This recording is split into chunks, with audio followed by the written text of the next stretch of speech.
Jeff Paterson shoots, as we saw at the Canucks media skate. Let's bring him in.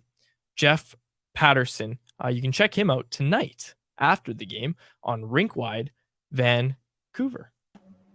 There he is. Jeff, thanks for doing this. In my defense, because lots of people came at me on social media with the video that Rob the Hockey Guy, there was no questions asked about his video. He just started going like rogue and posting videos of both you and me out there skating. It had been a couple of years since I had been on skates. And if you watch the video closely, like the skating was fine. The shot was a little weak. I wasn't wearing gloves. And that's my excuse that it was, it was Anthony Beauvillier's stick that was just lying around the rink. And clearly it didn't work. It didn't work for him. It didn't work for me either. So those are my excuses when it came to the rather weak shot on goal, not like Jonathan Lekaramäki. I have to take some tips or get some tips from him for that next media skate. Well, I'll tell you, it looked like an absolute rifle when you were shooting it right after me. That's what you do. You make me shoot first and then you go next. And in my defense, I was using a Travis Dermott stick. So, hey, same sort of deal as you, Jeff. I know you had the Beauvillier and I had the Dermott stick. They were nice. They were like my size, those sticks. They were like perfectly sized out. And really, it really makes you think, how tall are these guys really? More on Canucks Army later this year. Jeff, you were at practice today. Morning skate. Wayne Gretzky was there. Yeah. Before we get to the Canucks stuff, do you have any Wayne Gretzky stories for us? Maybe from today, maybe from the past? Well, first of all, he just appeared like that new restaurant and lounge where, in between the players' benches, nobody uses that for morning skates and practices, but he's the great one. I guess he can go wherever he wants. But he just kind of emerged and, the media pack sitting in the stands. We're watching the Canucks work on power play 1 and somebody was like, it's Gretzky. And then sure enough, that is Wayne Gretzky. And he took a seat. He watched for a little while. Was in Seattle yesterday for the Winter Classic, made his way up here.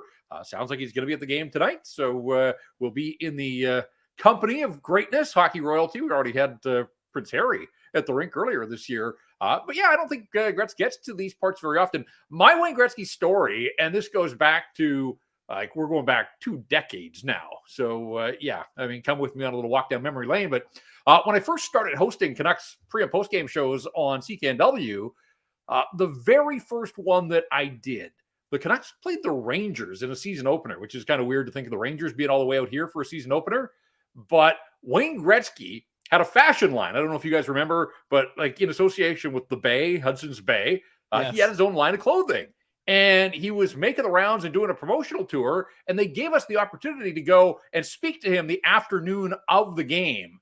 But there were conditions that the interview had to be about the fashion line. Well, I'm hosting the pregame show that night, and I get a chance to talk to Wayne Gretzky. So I go in with the tape deck and the recorder, and with all these PR people around, I was like, forget it.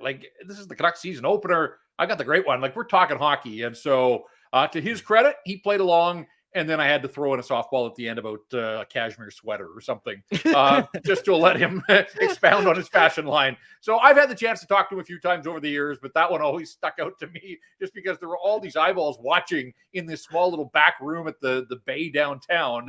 Not your usual sort of pregame hockey fare, but he was good then, and he was pretty good when he played as well. And what might have been.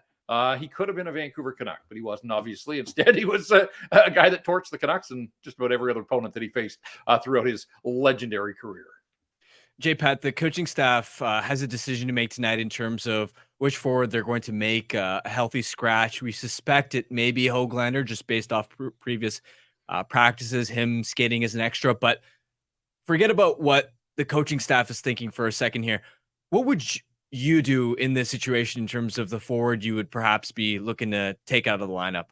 Well, before I answer that, Harm, let's just, Rick Tocchet has been honest as the day is long. You ask the guy a question and you get a 3-minute answer on just about anything. And as a media member, I really appreciate that because not all coaches are as, open and willing to answer questions. And certainly when it comes to their lineup. And so, he confirmed Demko in goal, confirmed that Carson Soucy's not yet ready to go. So it's the same 6 defensemen they've used all through the month of December. But then when I asked him point blank this morning, is Höglander the odd man out?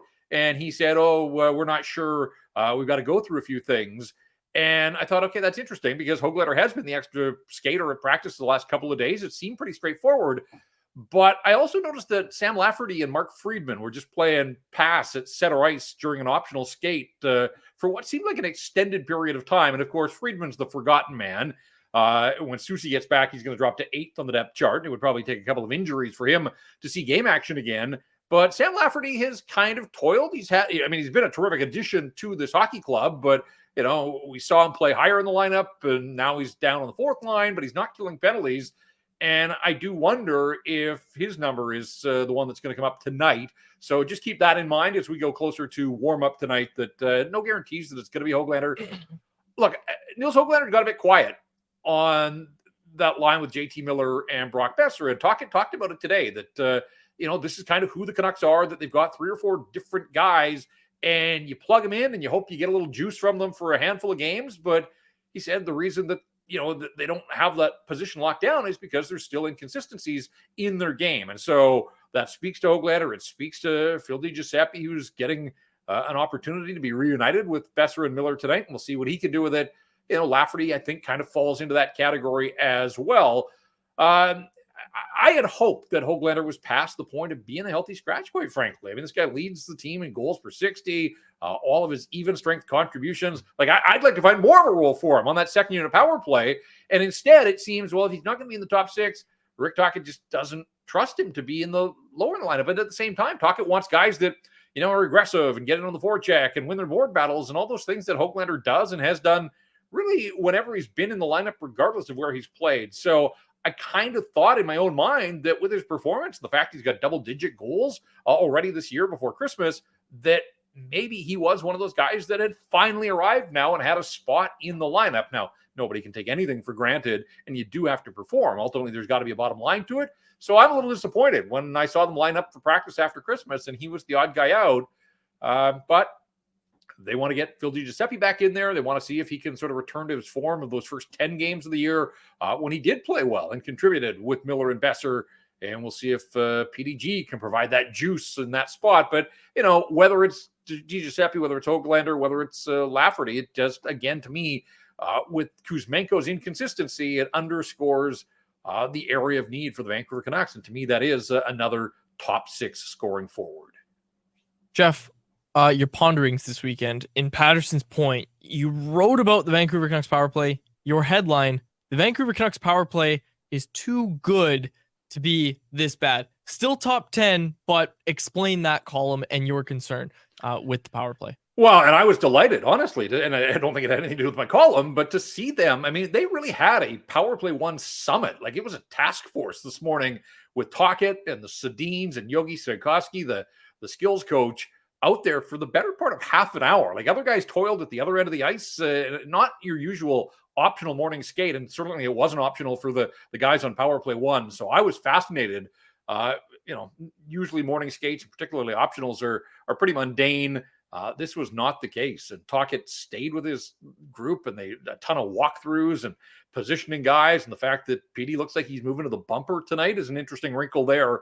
So yeah, I mean, look, you look at the assembled talent: Quinn Hughes, Elias Paterson, JT Miller, Brock Besser, and I do think that Kuzmenko, if he's going to be in the lineup, then put him on that first unit power play. I mean, we saw how well he contributed last year, and obviously this has been a different year. But I do think with all of the success this team has had, all of the victories, all of the big numbers on the scoreboard, 7 against San Jose before Christmas and 5 in Nashville not that long ago, and of course you go way back 10 and 8, and goals haven't been an issue for this team. And yet you look at the power play, guys, 5 for 40 in the month of December, 12.5%. It's been running at 14% for 20 games now. They've played 36, like more than half the games that they have played. Their power play is near the very bottom of the National Hockey League. And again, I just think that even the team and the coaches, they keep spitting out this notion of, oh, we just need a goal here or a goal there. Or if we had scored one against Philadelphia, this wouldn't even be an issue. Forget that. It would be an issue. This is the power play that's been running at 14% for 20 games now. Like, that's not good enough. And we've talked about the issues that they had, and you saw it against Philadelphia. I mean, that's the latest example of breaking down these opponents that don't give up much. Well, the power play is the perfect way to cash in, and this power play should be a difference maker. And again, they're winning hockey games, and they haven't had to rely on the power play. But guess what? Second half of the season, they're going to see a ton of tough opponents. they're going to play a ton of these games that are 1-goal slogs where a power play goal here or there can make the difference. So I kind of felt like it was not validation so much for my article, but just the idea that, yes, the coaching staff recognized that, talk is cheap. It is about performing on the ice. And so there was a lot of talk this morning about going back to doing what they did. I mean, I think they were 21 for 63 in the first 15 games, like 1 for every 3. I mean, they were running at 33%. Not likely to stay at that level, but you saw what was possible. And the idea that JT Miller and Nils Paterson have 1 power play goal apiece in the last 19 games, like those guys are trotted out on the first unit every single night out. Like, how is that possible? And Quinn Hughes with 1 power play point in his first 14 games. Like, okay, so you go through a dry spell. That's fine. But the dry spell has come on the heels of him having 15 power play points in the first 22 games this season. Same player, same group of players out there. Okay, Kuzmenko's been in and out of the lineup, but again, the contrast is just wild to me. So, yeah, I mean, I'm a believer in this power play, but saying that doesn't mean anything. You got to go out there and prove it. And so it is time that I think Tocchet kind of snapped them to attention. And, we'll see. And the other part, guys, is the Ottawa Senators, worst penalty killing in the National Hockey League, under 70% on the road. And on top of that, they're one of the least disciplined teams in the National Hockey League. So this feels like it's setting up. You put all this work in this morning in the morning skate. You get an opponent that has flown cross continent, not having a great season and can't kill penalties. Let's see if the Canucks can make some hay here with the man advantage tonight. Speaking of penalty killing, how much of the struggles do you think has to do with teams adjusting to what the Canucks do on the power play? Are the Canucks maybe becoming too predictable on the power play? Yeah, I mean, I just think they've lost that sort of puck hunger, and like they were in such attack mode early in the season, and all that movement, and Quinn Hughes was just causing fits. I mean, we all raved about the shot volume and the sort of the upgrade and the strength of his shot. If his shot wasn't beating goaltenders, it was getting through layers, it was causing problems for goaltenders. There were rebounds and tips and all those types of things. He's not shooting as much. Now, some of that probably is that teams are trying to adjust, but how do you adjust to Quinn Hughes? Like, you can say, oh, you're going to pay special attention to him.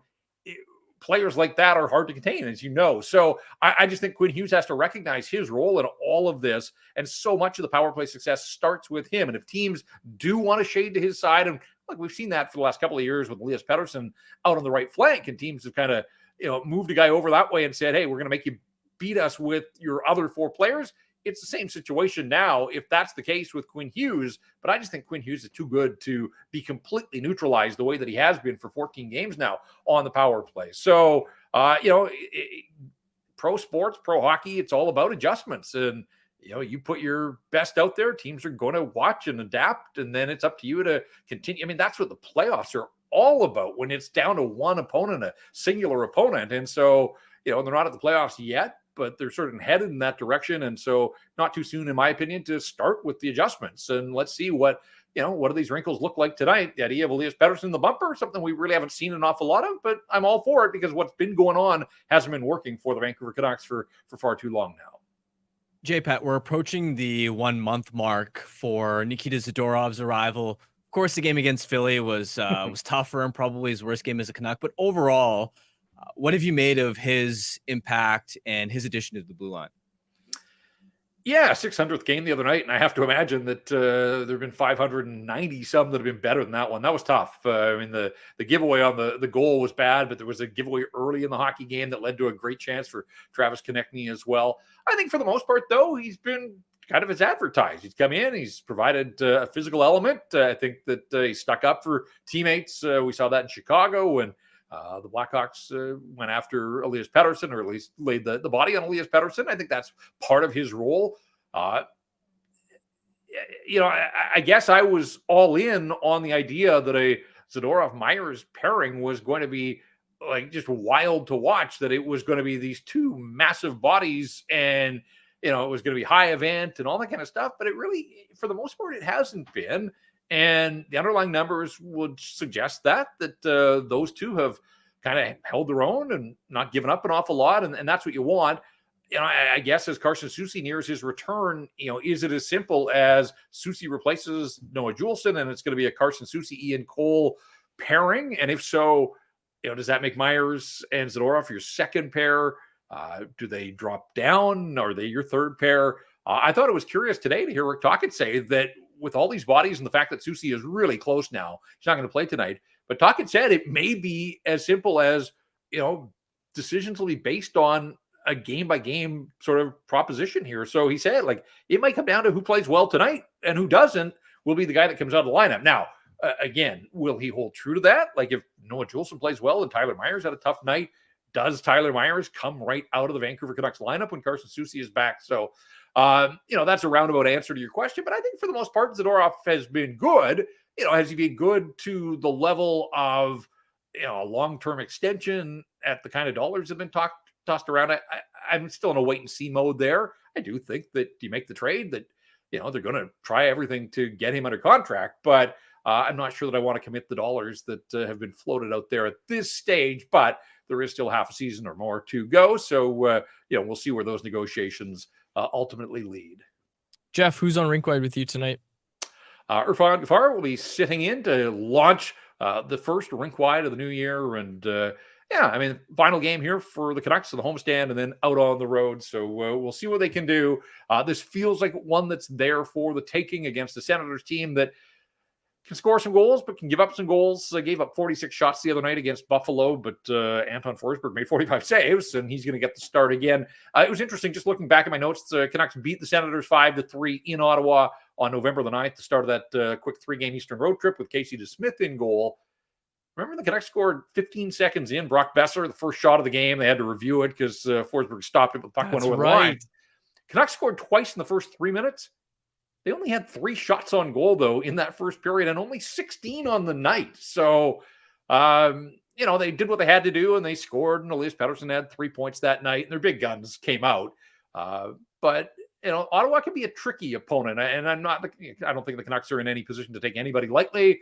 But they've been off so long here. It's a question of, can they find their legs? And they didn't have them against Philadelphia. So, if you're heading out on a 7-game road trip, you certainly want to use it as a springboard here, your final home game. They've been good at home for the most part. I expect that the Vancouver Canucks will bounce back and be a whole lot better than they were against the Philadelphia Flyers when they see the Senators tonight. But yeah, Irf and I will be on afterwards to break it all down.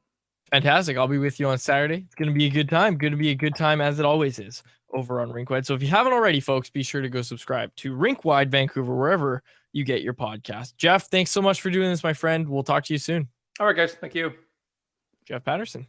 Like I said, Rinkwide Vancouver. Make sure you listen to it post game. Really, really solid analysis, especially when I'm on that show. One thing that I wanted to highlight that Jeff brought up, and we're running so behind, so we have a lot to fit in, but Elias Pettersson getting some reps in at the net front. I'm really curious what Bumper. Thank you. In the bumper position, I'm really curious what that's going to mean, because the chat's talking about it too, about how, look, that was Bo Horvat's spot. All the Horvat goals turned into Brock Besser goals this year. And now the power play has had a few games where they haven't been clicking maybe as well as many would have hoped, including those guys. So I just find it interesting, because the messaging from the team in terms of when you talk to players, when you talk to coaches about it, was like, we'll figure it out. Like, we have a good power play, and it's a fair stance to have. I'm just interested now to see if this is an actual change that we start to see more, like if it's more noticeable now that he's in the bumper spot, like if that actually changes the complexion of the power play in any way, or if they're just going to keep rotating and he'll end up somewhere else. Well, with the handedness you do get, because Pettersson's a left shot, whereas Besser and Kuzmenko weren't, is now all of a sudden it's easier for Miller on the left half wall he has a one-timer option, right? And so much of what made Bo successful in the bumper was JT's an elite playmaker from that left half wall. And whether it was Miller to Bo directly, or whether they'd go Miller down low to the net front, back up to Bo as like a tic-tac-toe play, there were so many one-timers coming from that bumper spot. And it's why Horvat was by far the team's power play goals leader since, I want to say, the 2021 season. He'd been absolutely feasting from there. So you'll also notice that a lot of times to get that one-timer bumper look again, you'd see Miller shifting to the right side, and he'd be trying to make that saucer pass to Besser, and it would work, but it's you can tell that's the play Miller really likes is having a one-timer in the bumper.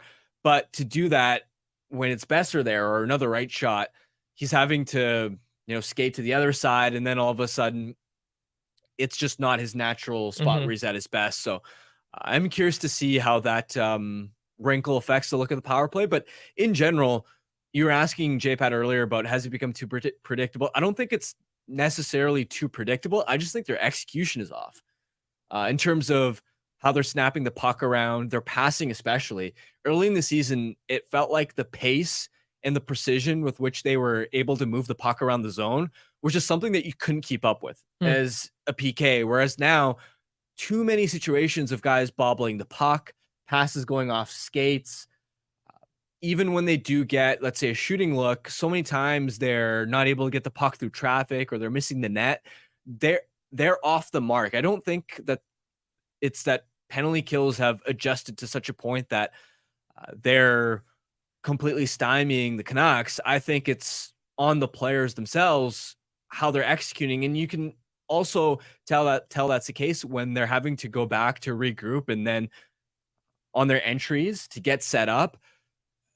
I just don't have that same level of confidence that it did early in the season that they're going to be able to make those high traffic, nifty little passing plays where there's pressure on you, but when you can command puck control, you're just able to weave in and get set up anyway. Able to get through the neutral zone with ease. They haven't been able to do that as much lately. And especially once they're through the neutral zone, then they can't get set up. So hopefully things start to turn around for the Canucks power play here.